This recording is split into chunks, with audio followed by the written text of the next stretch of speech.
So I posted a video recently from Douglas Murray's book. I'm really enjoying it.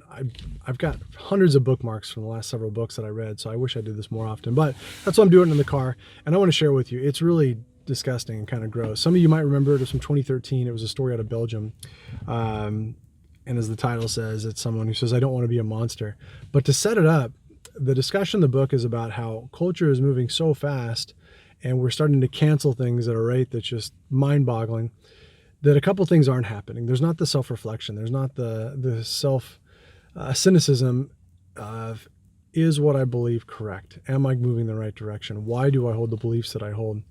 And it's interesting because I've had these discussions in my regular life. His examples are, in the Victorian era, were there people clamoring about using kids as chimney sweeps? During slavery, you had a very, very small percentage of people speaking out against it. And the political and religious alignments of those people is interesting. There's this group called the 3%, right, that believes in the Revolutionary War. It was only about 3% of the contingent of 3% of Americans that really resisted the British and felt like independence was a necessity. And look what they accomplished. Ditto slavery. And I was thinking about an example. I had a sparring bout with a buddy recently. We were talking about the New Testament and about how few people actually realized who Jesus was and respected those powers, and whether they understood the prophecies or the scriptures or not, looked at them and said, could it be? Is it? Maybe?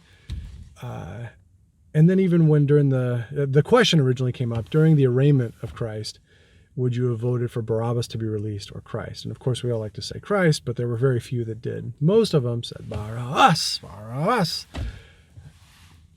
And it's kind of like with being a Nazi in Germany. Jordan Peterson has this clip, and I posted it years ago now, where he said, in all probability, if you lived in Germany during World War II, you would have been a Nazi. Why? Because it's just too much of a hassle to go against the grain. It's a risk to your livelihood. It's a risk to your personal safety. It's a risk to your family. You're not going to belong. You're going to be ostracized. You're going to be an outsider. All those psychological triggers will limit you from doing the right thing if you don't invest time and effort into making sure you know what the right thing is. It's easier just to ignore it. And obviously, this isn't all comprehensive, but in this story, Douglas Murray talks about someone named Nancy Vorhelst. Sorry, I said it wrong. And she eventually ends up being Nathan Vorhelst. I won't spoil it for you, but listen to it. It really, really is a sad and tragic story. But he asked the question, in 50 years, what is the next generation going to look back at us and say, it was so obvious. How could you be so stupid? You were racist, bigots, sexist, xenophobic, homophobes. How could you be so blind? And it's interesting because this has to do with the transgender movement. Ben Shapiro once said that'll be abortion because it'll be so obvious medically that all the lies they've been telling about abortion since the 70s don't hold up.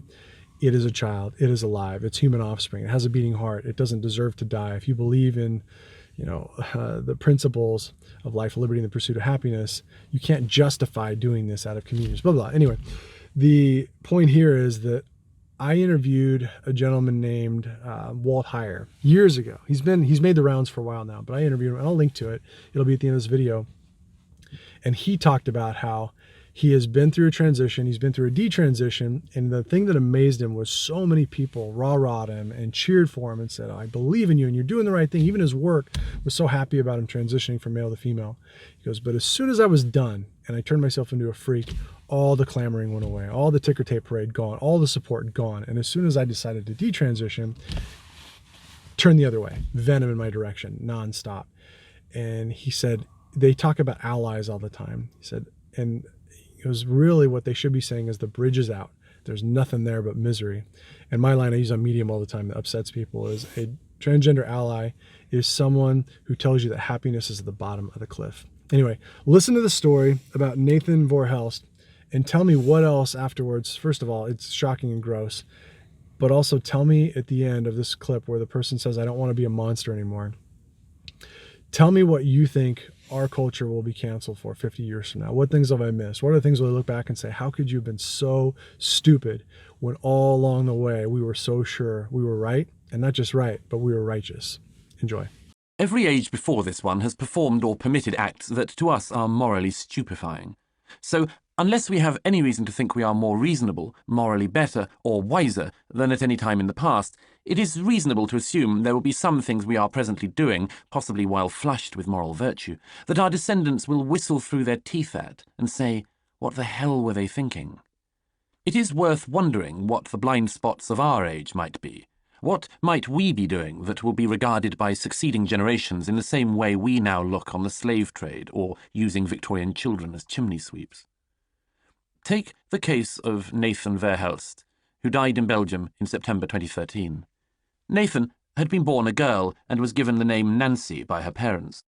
She grew up in a family of boys and always felt that her parents preferred her 3 brothers to her. There was certainly plenty that was strange about the family. After Verhelst's death, his mother gave an interview to the local media in which she said, "When I saw Nancy for the first time, my dream was shattered. She was so ugly. I had a phantom birth. Her death does not bother me. I feel no sorrow, no doubt or remorse. We never had a bond."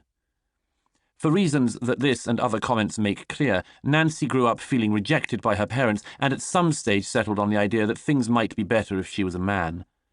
In 2009, in her late 30s, she began taking hormone therapy. Shortly after this, she had a double mastectomy and then a set of surgeries to try to construct a penis. In total, she had 3 major sex change operations between 2009 and 2012. At the end of this process, Nathan, as he then was, reacted to the results. "I was ready to celebrate my new birth, but when I looked in the mirror, I was disgusted with myself. My new breasts did not match my expectations, and my new penis had symptoms of rejection." There was significant scarring from all the surgery Verhelst had undergone, and he was clearly deeply unhappy in his new body. There is a photograph of Verhelst as Nathan on a sparsely populated Belgian beach. He is squinting from the sunlight as he looks into the camera. Despite the tattoos covering part of his chest, the scarring from the mastectomy is still visible. In a photo from another occasion, he is lying on a bed in shoes and a suit, looking uncomfortable in his body. The life that Nathan had clearly hoped for had not come about, and depression soon followed. So, in September 2013, at the age of 44, only a year after the last sex change procedure, Verhelst was euthanized by the state. In his country of birth, euthanasia is legal, and the relevant medical authorities in Belgium agreed that Verhelst could be euthanized due to unbearable psychological suffering. A week before the end, he held a small party for some friends. Guests reportedly danced and laughed and raised glasses of champagne with the toast, "To life." A week later, Verhelst made the journey to a university hospital in Brussels and was killed by lethal injection. "I do not want to be a monster," he said, just before he died. It is not hard to imagine future generations reading such a story in a spirit of amazement. So, the Belgian Health Service tried to turn a woman into a man, failed, and then killed her. Hardest of all to comprehend might be the fact that the killing, like the operations that preceded it, was performed not in a spirit of malice or of cruelty, but solely in the spirit of kindness. Of course, the case of Verhelst is unusual in all sorts of ways, but it is worth focusing on precisely because some of the lessons it raises are reflected upon so little. What is trans? Who is trans? What makes someone trans? Are we sure that it exists as a category?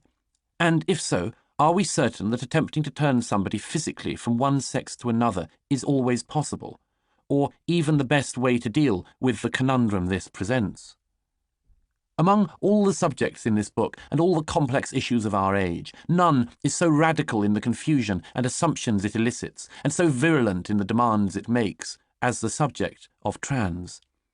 There is no other issue, let alone one affecting relatively few people, that has so swiftly reached the stage whereby whole pages of newspapers are devoted to its latest developments, and where there is a never-ending demand not just to change the language, but to make up the science around it. The debate around gay rights moved too swiftly for some people, but it still took decades to go from acceptance that homosexuality existed and might need to be accommodated to the position where gay marriage was legalized. By contrast, trans has become something close to a dogma in record time.